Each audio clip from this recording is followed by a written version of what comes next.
As we mentioned, search crews are again back over the southern Indian Ocean today looking for signs of Flight 370. And that includes ships and planes in this fifth week of the search now. ABC's Nikki Battiste went up with one of those crews, and she has returned from Perth, and she joins us now with some perspective. Hi there, Nikki. Thank you for joining us.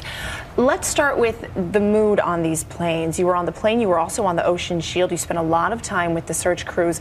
What's it like to be amongst the people that are looking for this wreckage?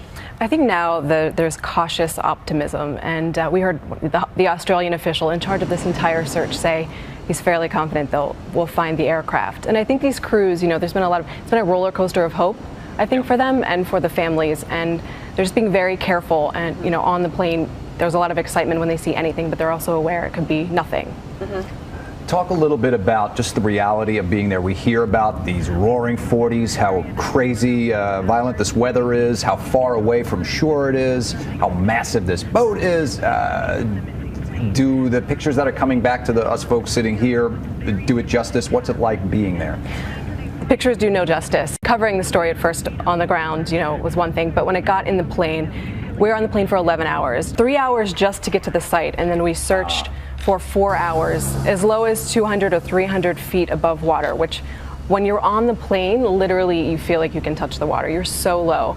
And the day we went out, we were covering an area the size of Connecticut, which is a large area. And the Ocean Shield, which I also went on for about an hour or two, is massive. It's brand new. It's highly equipped with very sensitive equipment. And the crew I was out with said they'd never been a part of an operation so massive, 15 aircraft, 14 ships, everyone putting everything into this.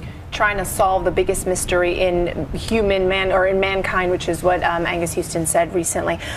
Lots of false alarms came out of this, and it must have been so difficult on the crews that were out there. But you were there with them on a daily basis, and you said it seemed like their mood declined rapidly during this search. Yeah. I can't imagine what it was like for the families. For us, it felt like Groundhog Day every single day. What was it like for them? I think, in the very beginning, there was a lot of hope. I know one of the first crews that we flew with thought, we're finding this plane. It was probably a weekend. And, there were a lot of satellite images, which turned out to be white caps. When you're high up in a plane, you look down to the water, you see what look like pieces that could be of a plane, but they're just water. So the hope sort of waned. And then in the recent days, the frustration was there's a lot of trash in the Indian Ocean, and when I was out with the plane, they'd see an object and they have to decide among themselves whether or not to take the time and go look at it and take a picture. So they would get very excited, but they're also like, well, we've had so many false alarms. They don't want to get the hopes up of these families, and I think right now everyone's just being really careful about that.